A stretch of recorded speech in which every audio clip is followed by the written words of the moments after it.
इंदौर में फिर बड़ा हादसा, 5 मंजिला बिल्डिंग धंसी, कई लोग दबे, मलबा हटाने का काम शुरू। इंदौर में हादसों का सिलसिला थमने का नाम नहीं ले रहा है। सोमवार रात इंदौर में फिर एक बड़ा हादसा हुआ, शहर के रानीपुरा क्षेत्र में, जहां 5 मंजिला बिल्डिंग के धंसने की सूचना सामने आई है। इस हादसे में कई लोगों के दबे होने की आशंका है। इस हादसे के बाद स्थानीय लोगों के राहत व बचाव का कार्य शुरू हुआ है। जवाहर मार्ग झंडा चौक के समीप दौलतगंज में सोमवार रात 9 बजे 2 मंजिला इमारत भर भरा कर ढह गई। घटना के बाद क्षेत्र में हड़कंप मच गया। आसपास के लोग मदद के लिए पहुंचे, लेकिन मलबे को हटाने का कोई इंतजाम नहीं था।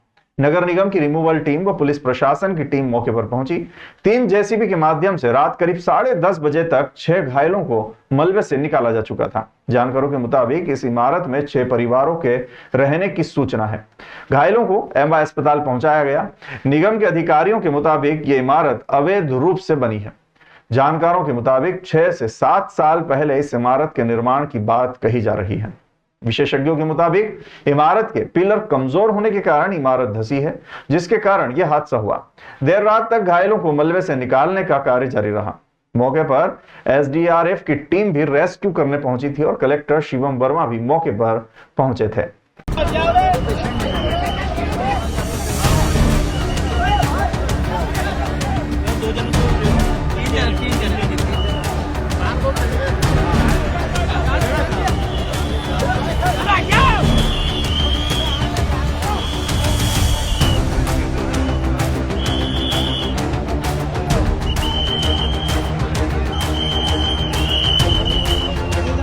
इंदौर शहर के व्यस्ततम इलाकों में से एक रानीपुरा में सोमवार रात एक 3 मंजिला पुरानी इमारत भरभरा कर गिर गई। हादसे में अब तक 9 लोगों को घायल अवस्था में निकालकर महाराजा यशवंतराव अस्पताल में भर्ती कराया गया है।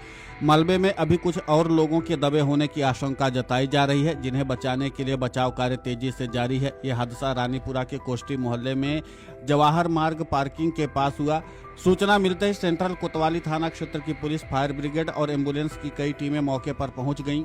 महापौर पुष्यमित्र भार्गव और अन्य वरिष्ठ अधिकारी भी घटनास्थल पर मौजूद हैं और बचाव कार्य का जायजा ले रहे हैं। बचाव दल मलबे को हटाकर फंसे हुए लोगों को निकालने के हर संभव प्रयास में जुटे हुए हैं। वहीं इंदौर कलेक्टर शिवम वर्मा ने कहा कि इस मकान में 13 लोग थे, जिसमें से 10 लोगों को रेस्क्यू करके अस्पताल भेजा गया है।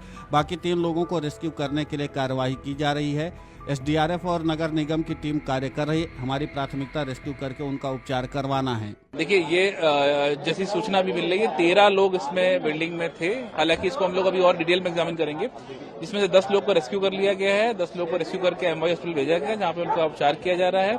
और बाकी शेष जो 3 लोग हैं, उनको रेस्क्यू करने के लिए कार्रवाई चल रही है। हमारी एसडीआरएफ की टीम और नगर निगम की टीम काम कर रही है और हम लोग उसको तेजी से उनको रेस्क्यू करेंगे।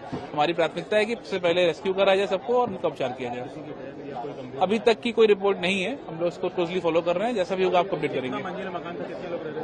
ये लगभग 2 G+2 था। ये 3 मंजिला मकान था और जो धराशायी हुआ है। वहीं पुलिस आयुक्त संतोष कुमार सिंह ने कहा कि एक मकान ढह गया है, 10 लोगों को रेस्क्यू करके अस्पताल में भर्ती कराया गया है। कुछ और लोगों के फंसे होने की आशंका है। सर्च ऑपरेशन जारी है। नीचे दुकानें हैं और उसके ऊपर ऐसा लगता है रहवासी एरिया था, तो इसका कुछ पोर्शन लगभग 40-45% कोलैप्स कर गया है।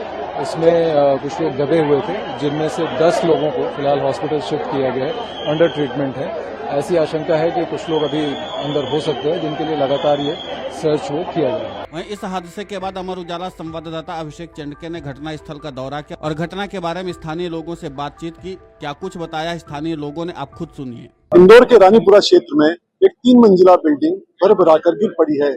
इसमें 12 से ज्यादा लोग भीतर थे। इनमें से 10 लोगों को तो निकालकर अस्पताल पहुंचा दिया गया है। ये सभी घायल है, लेकिन 2 लोग अभी भी यहाँ मलबे में दबे हुए हैं। एक जो महिला है, उसका पैर फंसा हुआ है और उसको निकालने की फिलहाल कवायद की जा रही है। ये बिल्डिंग 15 साल पहले बनी थी। ये खतरनाक मकानों की श्रेणी में भी शामिल नहीं थी, लेकिन फिर भी इसके बावजूद यह गिर पड़ी और इसमें 3 परिवार रहते थे। नीचे 3 दुकानें थी, एक गोडाउन था और 3 मंजिला बिल्डिंग के ऊपर छत के ऊपर भी एक शेड बना के रखा था। आज रात को जब अचानक गिर पड़ी तो इसमें रह रहे 3 परिवारों के लोग भी दब गए। उन्हें फिलहाल अस्पताल पहुंचाया गया है और 2 जो लोग अभी भी मलबे में दबे हैं, उन्हें निकालने का काम जारी है। यहाँ के क्षेत्र के रहवासियों का कहना है कि इस क्षेत्र में काफी चूहे हैं जो पूरी जमीन को बोला कर देते हैं। इसी कारण नींव कमजोर हो जाती है और इसके अलावा इस क्षेत्र में जल जमाव की समस्या भी है। ये जो बिल्डिंग बनी है उसके तल घर में भी पानी भरे होने की जानकारी मिली थी, जिसके कारण ये बिल्डिंग कमजोर हुई। बेगूसराय क्षेत्र का ये पुष्टि मोहल्ला इलाका कहलाता है। ये 2-3 मंजिला परिवार में 3 से 4 परिवार रहते थे। शाम देर शाम में कह सकते रात को ये बिल्डिंग बर्बाद हो गई और इसमें काफ़ी लोग 10 से 12 लोगों की दबने की संभावना रही। 6 से 7 लोग निकल चुके हैं और हाथ दल काम कर रहा है। उसकी संभावना की 3 से 4 से 5 लोग और उन्हें दबे हुए हैं। एग्जैक्ट संख्या जो है वो 12 के आसपास होने की संभावना है और क्षेत्र के सभी जनप्रतिनिधि और जो भी यहाँ के वॉलंटियर्स है मोहल्ले के रानीपुरा के तो जीरो जान से लगकर इस क्षेत्र में राहत कार्य अपनी ओर से दे रहे हैं। बचाव कार्य की क्या स्थिति है? प्रशासन और स्थानीय रहवासियों को सलाम। प्रशासन की अपनी ओर से पूरी स्थिति से लगा हुआ है, लेकिन यहाँ के स्थानीय रहवासियों की मेहनत के कारण, स्थानीय जनप्रतिनिधि की मेहनत के कारण व्यवस्था हो पाई। शासन प्रशासन के पास इतना साधन नहीं है कि वो इतनी जल्दी लोग भेज पाते। कई लोगों ने अपनी दमदारी के साथ दिया है, उनके हौसले जज्बे को सलाम।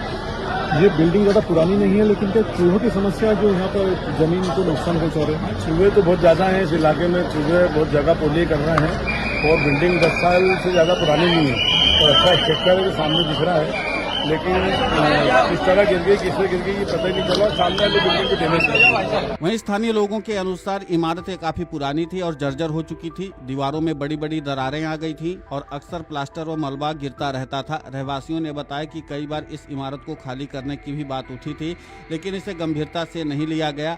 सोमवार को दिन भर हुई तेज बारिश के कारण इमारत और कमजोर हो गई और रात में अचानक ढह गई। पड़ोसियों ने बताया कि हादसे के वक्त इमारत में कम ही लोग मौजूद थे, क्योंकि ज्यादातर लोग बाहर थे। उनका कहना कि यह हादसा और देर रात होता तो जान माल का नुकसान ज्यादा होता, क्योंकि उस समय सभी लोग अपने घरों में सो रहे होते।